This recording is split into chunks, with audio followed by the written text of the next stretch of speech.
오늘 우리가 본 본문은요, 예수님과 이제 바리새인들의 갈등이 점점 더 격해지는 그런 시점으로 들어섰습니다. 장로들의 전통이라고 보통 이제 이 본문을 이야기하는데, 여기서 말하는 장로라고 하는 건 대한예수교 장로회에 있는 장로직을 의미하는 게 아니라 이스라엘 사회, 이 공동체의 지도부를 장로라고 말하는 것입니다. 그럼 이 전통이라고 하는 건 뭐냐? 신앙상의 규칙, 규례를 말합니다. 예를 들면 여러분, 성도는 하루에 TV를 몇 시간 봐야 될까요? 몇 시간 봐야 거룩한 성도고 자기의 신앙과 믿음의 균형을 이룰 수 있을까요? 이런 것들에 대해서 구약 성경을 가지고 있었던 당시로서는 그런 거에 대한 답은 없거든요, 사실. 그러니까 이 지도부에서는 몇 날, 며칠, 몇 개월을 고심하고 회의하면서 하루에 TV는 몇 시간 봐야 돼, 이런 것들을 규정해 놓은 거예요. 그걸 보고 전통이라고 말을 합니다. 오늘 본문에서 언급되는 장로들의 전통은 정결에 관한 것이에요. 손을 씻어야 된다라고 하는 건, 손을 씻어야 된다. 이 손을 씻는 것은 현대인을 위협하는 코로나 같은 전염병을 예방하기 위한 그런 규례가 아니고, 세례를 생각하시면 좀 도움이 돼요. 세례는 씻는 거잖아요. 과거의 죄된 삶을 씻고 새 사람으로 태어나는 게 세례입니다. 손을 씻는 전통도 비슷해요. 부정한 사람이 아니라 정결한 백성이 된다, 이런 의미를 갖고 있는 것이죠. 이런 규례가 시작된 배경은 출애굽기에 나타나는데요, 우리 출애굽기 30장 19절에서 21절까지의 말씀을 한번 보도록 하겠습니다. 출애굽기 30장 19절에서 21절입니다. 시작. 아론과 그의 아들들이 그 두멍에서 수족을 씻되 그들이 회막에 들어갈 때에 물로 씻어 죽기를 면할 것이요, 제단에 가까이 가서 그 직분을 행하여 여호와 앞에 화제를 살을 때에도 그리할지니라. 이와 같이 그들이 그 수족을 씻어 죽기를 명할지니 이는 그와 그의 자손이 대대로 영원히 지킬 규례니라. 제사장들이 성소에 들어가기 전에 성소 앞에 큰 물두멍, 그러니까 여러분 우리가 그 방언으로 하면 다라이, 바게스, 이런 걸 두고 손을 씻고 성소에 들어가도록 하나님께서 명하신 규정이 이 출애굽기 규정이에요. 제사장이 지켜야 될 명령이거든요. 그런데 유대인들은, 유대 지도부에서는 일반 백성에게까지 이 규례를 확대시킨 거죠. 제사장만이 아니라 모든 사람들은 손을 씻는다, 밥 먹기 전에. 이런 의식의 목적은 하나님의 백성이라고 하는 순수성, 그것을 우리가 유지하기 위해서 이런 규례를 지켜야 된다라고 결정한 거예요. 이스라엘은 나라가 망했습니다. 신약 성경 시대에 보면 이방 사람들이 팔레스타인 땅을 지배하고 이방 문화들이 곳곳에 널려 있어요. 지난 시간에 설명을 드렸듯이 헤롯 가문이 이스라엘을 지배하고 있었습니다. 헤롯 가문은 에서의 혈통이죠. 에서는 하나님의 택함을 받지 못한 사람이에요. 그런 사람이 지배를 받고 있었으니까 이 유대인들의 마음은 비참했어요. 그래서 유대주의자들은 손을 씻는 전통을 지켜가면서 마음을 잡는 거예요. 우리가 비록 이방 민족의 지배를 받고 있지만 그들의 문화, 생각, 사상에 영향을 받지 않는다. 우리는 선민으로서, 택함받은 사람으로서 부정한 것에 끼지 않고 손을 씻는 의식을 통해 정결함을 유지한다, 이런 목적과 동기를 가지고 이런 규례를 만들었던 거죠. 그런데 이런 전통이 무거운 짐이 되고 서로를 정죄하는 도구가 된 거예요. 바리새인들은 장로들의 전통을 따르지 않는 예수님과 제자들에 대한 소문을 들었어요. 예수님의 제자들이 손을 씻지 않는다고 하는 소식을 들은 거예요. 어디서 들었느냐? 예루살렘에서 들었어요. 현재 예수님이 머물고 계신 곳은 게네사렛이라고 하는 갈릴리 지방인데, 거기서 170km 떨어져 있는 예루살렘에서 이 소식을 들은 거예요. 대단하잖아요. 15장 1절 말씀을 함께 보도록 하겠습니다. 마태복음 15장 1절입니다. 시작. 그때에 바리새인과 서기관들이 예루살렘으로부터 예수께 나와 이르되, 라고 말해요. 그리고 2절 말씀 보시면 왜 손을 안 씻냐, 이렇게 비난하고 따지는 말씀이 시작이 됩니다. 바리새인들은요, 이 170km나 되는 먼 거리를 몇 날 며칠을 걸려서 낙타나 나귀를 타고 강도와 사막의 위험을 무릅쓰고 예수님을 찾아온 거예요. 대단한 열심과 헌신이잖아요. 이 지점에서 우리가 생각해 볼 것은 교회에 오는 목적이 사람마다 다 다를 수 있겠구나. 마음에 뾰족한 것을 갈고 씩씩거리며 오는 바리새인의 모습이 우리 안에 있을 수도 있어요. 교회에 오는 목적이 예수님 만나기 위해서 모였는데 예수를 만나서 작은 예수로 사는 것이 우리가 여기 온 목적인데, 그렇지 않고 이 바리새인처럼 신앙생활을 하고 있다고 한다면 그건 대단히 불행한 일이겠죠. 오늘 저와 여러분은 예수님 만나기 위하여 이 자리에 온 사람들입니다. 우리는 그 목적을 오늘 성취하고 가야 합니다. 그러나 바리새인들은 분노를 가득 담고 왔습니다. 참을 수 없어서 게네사렛까지 따지러 왔습니다. 여기서 저는 여러분과 함께 질문해 보고 싶은 게 그거예요. 왜 그들은 분노했을까? 도대체 그들이 분노한 이유는 뭘까? 하나님을 위한 것일까? 자기를 위한 것일까? 이것을 질문해 보고 싶어요. 우리도 신앙생활 하면서 분노할 때가 있거든요. 그런데 그 분노가 무엇 때문에 나는 것인가? 시간이 좀 흐르면 생각해 보셔야 돼요. 왜냐? 그 분노의 이유를 통해서 내가 무엇을 숭배하고 예배하는 사람인지 알 수 있거든요. 하나님을 숭배하는 사람인지 아니면 자기 자신의 체면과 위신이 깎여서 분노하는 것인지 시간을 좀 돌이켜보면서 생각하면 알 수 있어요. 이건 참 중요해요, 여러분. 그래서 오늘 말씀은 어쩌면 좀 무겁고요, 어쩌면 좀 어렵고요, 그런 마음이 듭니다. 한 가지 예를 들어볼게요. 제가 여름에 수련회를 할 때 마음속에 염려가 되는 부분 중에 하나가 교육부서를 수련을 하면서 옷차림 같은 거예요. 날씨가 덥다 보니까 시원한 옷을 입게 되거든요. 그런데 간혹 너무 노출이 심한 옷을 입게 되면 염려가 되죠. 남자든 여자든 마찬가지예요. 3년 전 제주도에서 대청부 수련회 할 때 저 출발하기 전에 공동체에 당부했습니다. 옷차림에 있어서 나만 편한 옷 말고 주변을 살피면서 너희들이 옷을 챙겨왔으면 좋겠다, 그런 당부를 했었어요. 그런데요, 이 바리새파 사람들 그리고 유대 지도자들은 이런 문제들에 대해서 애매하게 놔두지 않고 언제나 확실하게 규정을 하기를 원해요. 그러니까 즉 또 모여서 회의를 하고 답을 줍니다. 바지 길이나 치마 길이는 무릎에서 5cm 이상은 안 된다. 샌들은 발가락 3개만 나와야 된다. 치마는 바람이 불어도 팔랑거리지 않아야 된다. 만약 팔랑거리면 그것은 치리한다. 이게 바로 장로들의 전통이었어요. 물론 목적과 동기는 뭐냐면 공동체의 유익을 위해, 덕을 위해라고 했는데 이런 규정들이 계속 늘어가니까 사람들이 교회에 오는 게 숨이 막히는 거예요. 예수님 만나기 위해서 왔는데 막상 뭐가 의식이 되냐면 예수님을 만나는 게 의식이 되는 게 아니라 사람들이 나를 어떻게 볼까? 저분은 나를 이상하게 보는 거 아닐까? 교회 가려고 준비하는데 하나님이 떠오르는 것이 아니라 사람들에 대한 염려로 마음이 불편하는 거죠. 구약시대에는 그래도 무조건 성전에 가서 예배를 드려야 했지만 지금 여러분 우리는 어떻습니까? 인터넷으로 예배 드리면 되니까 교회에 안 오는 거죠. 그런 불편함이 있으면 굳이 교회에 오려고 하지 않는 거예요. 자, 이런 분위기 속에서 세 가족이 수련회를 참석을 했어요. 그런데 그 세 가족이 신고 온 샌들이 발가락 4개가 보이네요. 그럼 어떻게 되는가요, 여러분? 이제 그럼 어떻게 될까요? 세 가족이 처음으로 교회에 오신 분이 수련회 온다고 온 거예요. 근데 발가락 4개가 보여. 그러면 이 바리새인들은 당장에 어떻게 하느냐? 지도부를 소집하죠.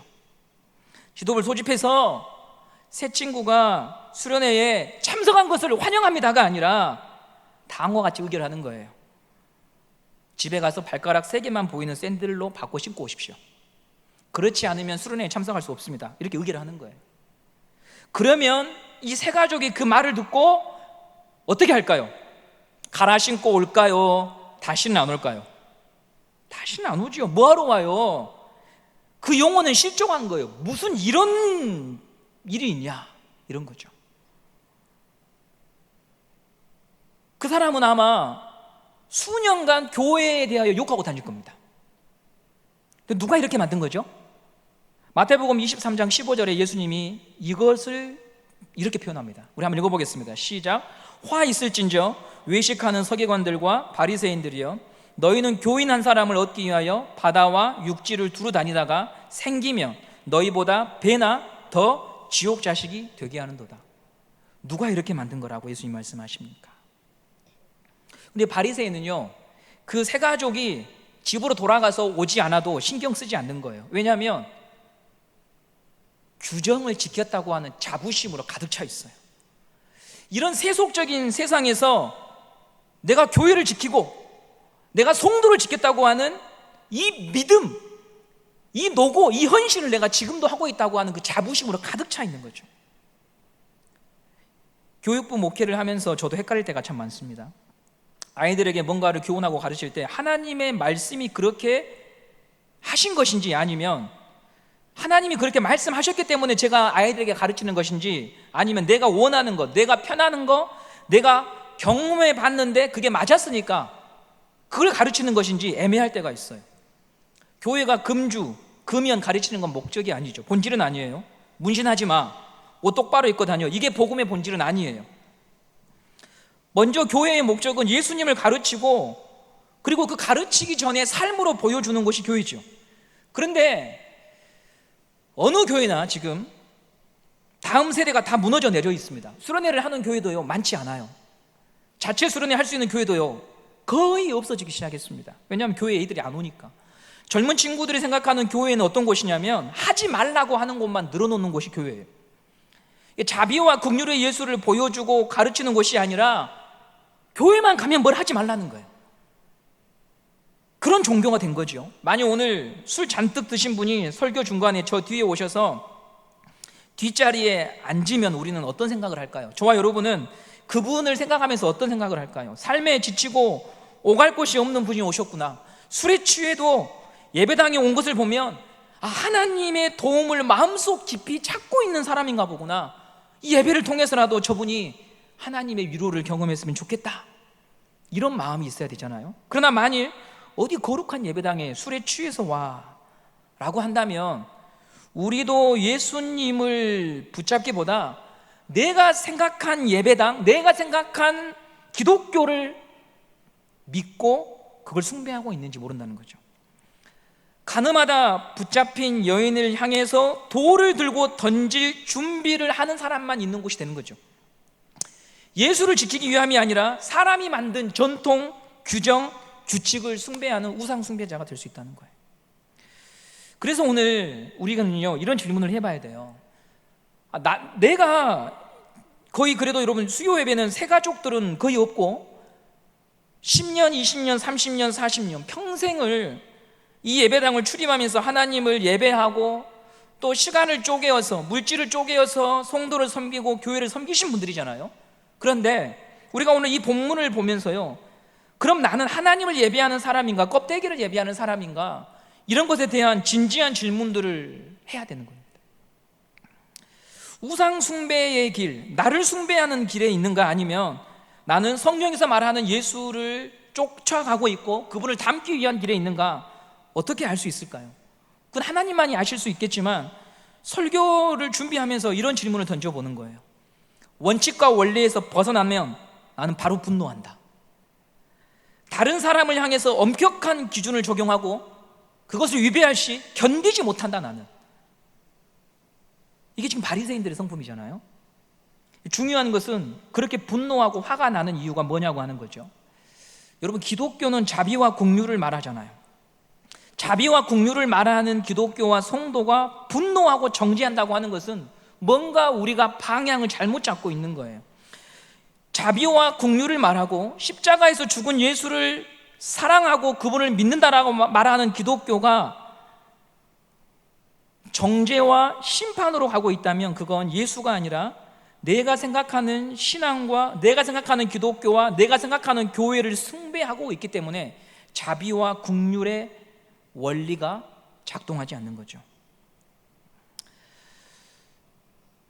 저는 여러분들과 제가 작년보다 더 사람을 이해하는 폭이 넓어지고 누군가 여러분을 보면서, 저를 보면서 참 많이 달라지셨습니다라고 하는 말씀을 듣는 성도가 되시기를 바랍니다.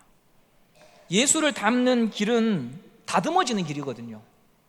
나와 다른 사람을 향해서, 나와 생각이 다르고 입장이 다른 사람을 향해서 그럴 수도 있겠다라고 하는 깊이와 넓이가 커져가는 사람이 예수 믿는 사람이잖아요. 왜냐하면 예수님은 살리러 오신 분이고 우리를 풍요롭게 하기 위해서 자기를 버리신 분이에요. 반면에 사이비 집단을 여러분 한번 생각해 보세요. 건전하지 못한 집단일수록 규례와 규칙이 엄격하고 그것을 벗어나면요 바로 응징합니다. 말씀에 없는 것인데 자의적으로 만들어 놓은 자기들의 법을 하나님 말씀처럼 여겨요. 여호와 증인들 무슨 옷 입고 다니죠? 검은색 아니면 안 입습니다. 신천지 신자들 자기들 주일에 모임 갈 때 위에는 하얀색, 밑에는 검은색만 입습니다. 만일 다른 거 입고 가면 오치동에 있는 베드로 지파 그들 장소에 못 들어갑니다. 수년 전에 대구 신천지가 코로나 감염으로 집중 포화를 맞을 때 TV 언론에 그들이 모여서 집회하는 모습이 방영되었거든요. 기억나십니까? 줄 딱 맞춰서 무릎 꿇고 예배드립니다. 아주 촘촘히 앉아가지고요 움직이지도 않아요. 군대보다 더 질서정연해요. 흐트러지면 죽는 거예요. 우리 교회 주일 예배 때는 그 할렐루야 기악팀 말고도 예배 시간에 핸드폰 기악팀이 울리거든요. 띠리리리리 뭐 라라라라라, 그죠? 만약 그런 집단에서 그런 소리 들렸다 어떻게 될까요? 신성 모독죄로 처벌받을 겁니다. 그런데 그들은 이걸 믿음이라고 생각하죠. 그런 규율에 매달리는 자기 집단과 단체를 믿음이 좋다고 생각하고 그래서 여러분 이게 더 강화가 되면 어떻게 되냐면 폭력으로 응징합니다. 폭력으로 응징하는 거예요. 자비와 긍휼이 없는 전통과 규제와 가르침은요 우상숭배, 하나님을 예배하는 게 아니에요. 그저 집단을 공고히 하고 사람의 규율에 따라 움직이는 단체, 내가 부리기 쉽고 내 눈에 보기 좋은 그런 단체를 만들기 위한 몸부림이지 하나님의 십자가가 거기에 있다고 말할 수 없어요. 오늘 예수님이 바로 그렇게 지적하십니다. 마태복음 15장 3절 말씀을 함께 보도록 하겠습니다. 마태복음 15장 3절입니다. 시작. 대답하여 이르시되 너희는 어찌하여 너희의 전통으로 하나님의 계명을 범하느냐. 하나님을 섬기고 정결한 백성으로 살기 원한다고 말하면서 만든 그 장로들의 전통을 예수님이 뭐라고 하냐면 너희들의 전통이고 그건 하나님의 계명을 범하고 있다고 말하는 거죠. 교회마다 다 모든 교회마다요 어떤 단체마다 수년간 수십 년간 반복해서 하는 일, 사역, 시행, 행정, 규칙, 정관이 다 있어요. 이게 필요해요. 왜냐하면 워낙 다양한 사람들이 모여있기 때문에 의견을 조율하려면 효율적으로 일이 진행되려고 하면 어떤 원리가 있어야 되거든요. 그런데 중요한 게 있어요. 그게 하나님 말씀은 아니에요. 거기에 목숨을 거는 것은 우상이에요. 우상. 우리는 주님을 위해 우리의 삶을 사나 죽으나 걸겠다고 다짐해서 여기 모인 사람들이지 인간이 다수결로 만들어낸 그 인간의 법칙을 위하여 사는 사람들이 아니잖아요. 우리는 예수를 믿습니다. 예수를 믿는 것은 말씀을 믿는 거고요. 만일 말씀을 의존하는 것보다 더 매달리는 것이 있다고 한다면 거기는 교회에서 이탈하는 거예요. 믿음과 신앙의 명분으로 예수가 아닌 다른 것을 붙들고 살고 있다면 주님의 계명을 범하고 있는 거라는 거죠. 이런 폐단을 꿰뚫어 보신 예수님께서는 너희들 이 문자, 조문, 규례와 규율이 아니라 다른 것에 더 집중해야 되는데 마음이라고 말씀하세요. 마태복음 15장 18절 말씀을 함께 읽어보겠습니다. 마태복음 15장 18절입니다. 시작. 입에서 나오는 것들은 마음에서 나오나니 이것이야말로 사람을 더럽게 하느니라. 손을 안 씻어서 너희들이 나를 모독하는 게 아니고 손을 수백 번 씻을 뿐이지 마음에 변화가 없는 그것이 나를 가슴 아프게 한다라고 주님이 말씀하고 있는 거예요.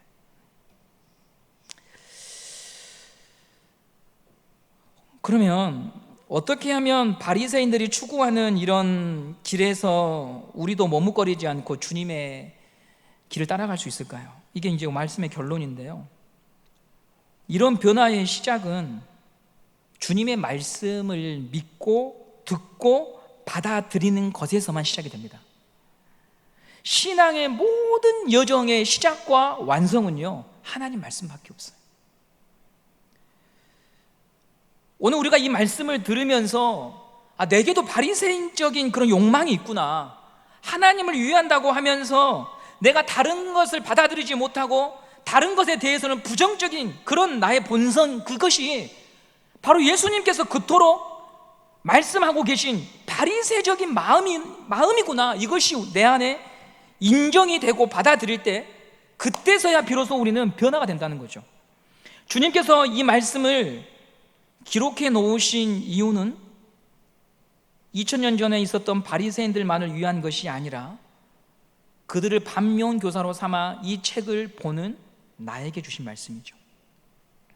특히 유대 사회의 지도자들에게 주신 충고였다고 하는 점을 생각하면, 누군가에게 본이 된 위치에 있는 사람들, 가르치는 사람들, 결정권을 가지고 있는 사람들, 그런 사람들을 향하여 주님께서 굉장히 진지하게 이 말씀을 남겨놓으신 것입니다. 바로 저 같은 사람들이에요. 그러니 설교문을 작성하면서 이런 생각이 들더군요. 설교는 내 자신에게 말하는 시간이구나. 내가 이 말씀으로 아프고 반성이 되고 깨달아야 하는 첫사람이구나. 신앙의 변화는 말씀이 들릴 때 일어납니다.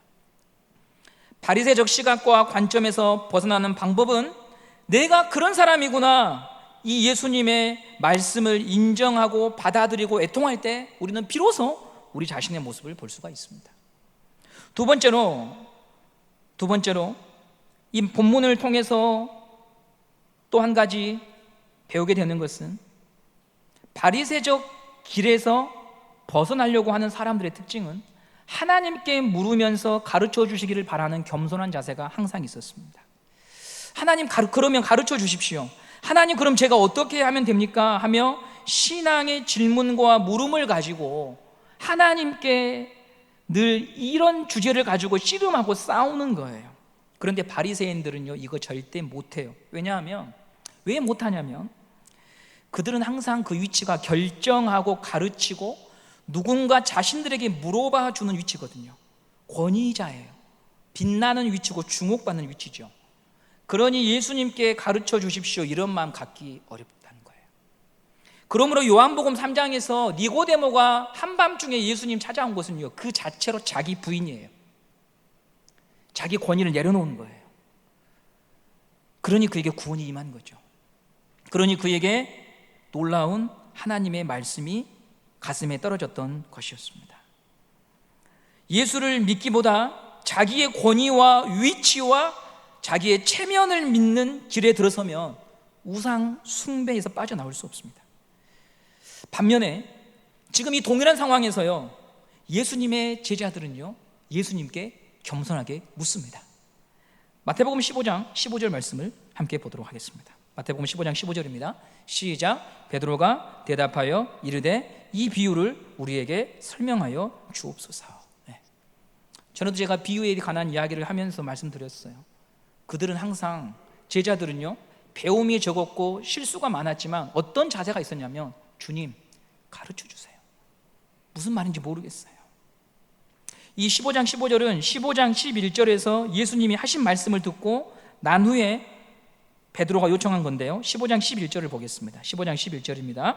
시작. 입으로 들어가는 것이 사람을 더럽게 하는 것이 아니라 입에서 나오는 그것이 사람을 더럽게 하는 것입니다. 예수님은, 제자들아, 손 씻지 않는 것이 우리의 신앙을 버리는 것이 아니고, 아무리 들어도 마음에 변화가 없는 그것이 사람을 망치는 거란다.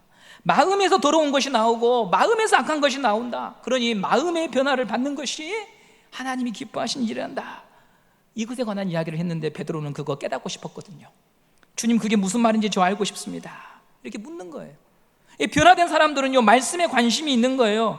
변화는 주님의 말씀 그 한 구절 붙잡고, 나한테 왜 그런 말씀을 주셨을까? 도대체 이 말씀을 이루려면, 성취하려면, 이것이 내 것이 되려면 어떻게 해야 되는가? 그게 아픈 말씀이든 그게 기쁜 말씀이든지 그 말씀에 붙잡혀 주님과 씨름하는 사람이, 그렇게 해야 사람이 만든 전통의 노예가 되지 않고 내가 만든 어떤 권위와 위치와 내가 뱉은 말의 노예가 되지 않고 제자의 길로 갈 수가 있는 것이죠. 그런데 정작 이 말씀을 들어야 될 1차 대상인 바리새인들은요, 관심이 없어요.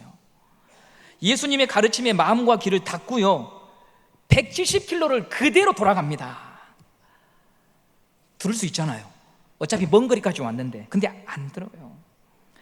바리새적인 길에 있을 때 나타나는 특징이라는 거죠. 말씀에 관심이 없어요. 뭐에만 관심이 있냐면 그게 옳냐, 그게 틀리냐, 그게 법이냐, 그게 원리냐 밖에 없어요.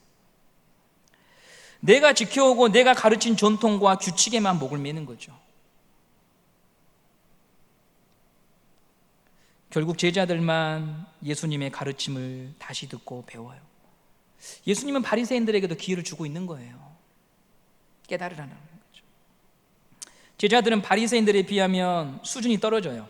배움에서, 학식에서, 자기 절제적인 측면에서, 자기 관리나 사회적 위치 모든 게 부족해요. 그런데 사복음서는 우리들에게 뭘 말씀하고 있냐면, 신약성경은 우리들에게 하나님 나라가 그런 자를 통해서 확장되고 있다는 거죠. 왜냐하면 그들은 못나고 실수하지만 말씀이신 예수님께 나아가서 배우려고 하며 자기를 부인하기에 주님이 그들을 통하여 일하셨습니다. 결론입니다. 신앙은 왕이신 예수를 인정하고 그분을 뵙고 그분의 말씀을 경청하며 사는 것이 신앙입니다. 그러나 말씀이 들리지 않으면 왕이신 그분을 뵙는 게 아니라 자기가 왕이 되는 길로 갈 수밖에 없습니다. 자기가 왕이 되는 길로 갈 수밖에 없습니다.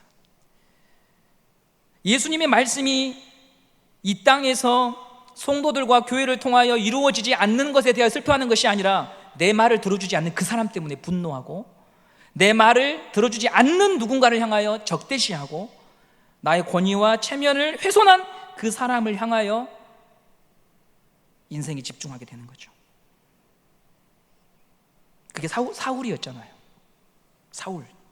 그러나 여러분, 주님께서 우리에게 이 말씀을 주신 이유는 들리면 살기 때문에 너희들은 듣고 마음의 변화를 받아 우상 숭배자가 아니라 예배자로 나오라는 하나님의 권면인 줄 믿습니다.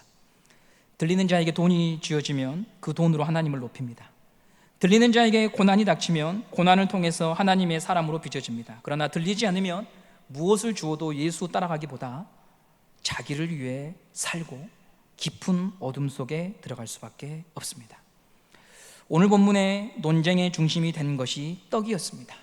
떡 먹을 때 손 씻었냐 안 씻었냐, 이것이 오늘 논란입니다. 떡 먹은 규례로 사람을 위협하고 사람을 정죄하고 170km를 달려와서 비난하는 바리새인들이 등장했습니다. 그런데요, 오늘 우리가 읽은 본문 15장 전에도 14장에도 떡 이야기가 나옵니다. 떡 이야기, 여러분 잘 아시는 어떤 사건입니까? 오병이요. 예수님께서 5,000명을 먹이신 사건, 남자만 5,000명이 먹이신 사건, 장정만. 떡인데, 같은 떡인데 어떤 사람은 그것으로 비난하고 손 씻었냐 안 씻었냐, 규정에 맞냐 틀리냐, 그걸로 수개월 동안 머리를 쥐어뜯고 고함치고 괴로운 길을 가고 있는다면, 동시에 예수님은 그 떡으로 사람을 살리고 고치며 궁핍한 자를 배부르게 하고 아버지의 뜻을 이루는 길을 가고 있는 거예요. 동시대에 이것이 함께 이루어져 가고 있는 거예요. 우리는 지금 두 길 중에 한 길을 가는 사람일 것입니다. 주님의 가르침을 들었던 제자들은 비록 어리숙했지만 하나님의 말씀을 들음으로 예수님이 축사하시고 떡을 나눠주실 때 그 기적에 동참하여 그들도 누군가를 살리는 길을 가고 있습니다. 그리고 이 사건 뒤에 가나안 여인이 자기 딸이 병이 들어서 예수님께 간구하죠. 그래서 예수님께서 그 여인이 부스러기 떡이라도 그거라도 주시는 은혜, 그걸 간구하잖아요. 그 떡 부스러기를 먹고 살잖아요. 같은 떡인데 주님을 바라볼 때는 그것이 생명의 떡이 되어서 누군가를 살리는 인생이 되지만, 주님을 놓치고 말씀이 들리지 않으면 무엇을 쥐어주어도 자기도 못 먹고 남도 먹지 못하고 다 죽는 길이 성경에 나타난다는 거죠. 우리는 어떤 길을 가야 되겠습니까? 지금까지 주님이 주신 떡으로 우리는 어떤 시간을 보내왔습니까? 부디 우리 모두 주님의 음성을 들을 수 있는 복된 귀와 마음이 있기를 간절히 소망합니다. 규례와 규칙과 규정을 전통으로 벗삼아 그것만 키워가고 그 항목만 세세한 것이 아니라 선포된 그 하나님 말씀이 우리 교회 안에서 이루어지지 못한 것을 통하여 애통해하고 내 안에 선포된 그 말씀 중에 어떤 것도 잘 이루어지지 않는 것 때문에 아파하는 사람들, 그들이 하나님 나라의 백성이고 그들을 통하여 하나님의 뜻이 성취될 것입니다. 저처럼 가르치기 좋아하고 저처럼 무언가 옳은 것 틀린 것 짚어내기 좋아하는 사람을 통해서 이루어지는 것이 아니라 주님의 교회와 성도를 바라보면서 이처럼 무수히 많은 말씀과 예배 속에서도 그 말씀을 두려워하거나 그 말씀을 이루기 위하여 하나님 앞에 분투하는 사람이 없는 걸 바라보며 아파하는 누군가 있다면 그를 통하여 주님이 일하실 것입니다. 교회 테라스를 걸어오면서 매미 소리를 들으셨을 것입니다. 매미는 땅속에 있는 시간보다 밖에 있는 시간이 짧죠. 누가 듣든지 아니 듣든지 일주일에서 15일 울다가 생을 마감합니다. 어쩌면 우리 시대가 그런 시대가 아닌가 모르겠습니다. 많이 울어도 듣지 않는 시대, 많이 울어도 듣지 않는 시대. 그런 속에서 우리는 두려운 마음을 가지고 나는 주님의 말씀을 경청하는 백성인가, 그것을 돌아보고 우리의 신앙을 점검하는 저와 여러분이 되기를 간절히 바랍니다.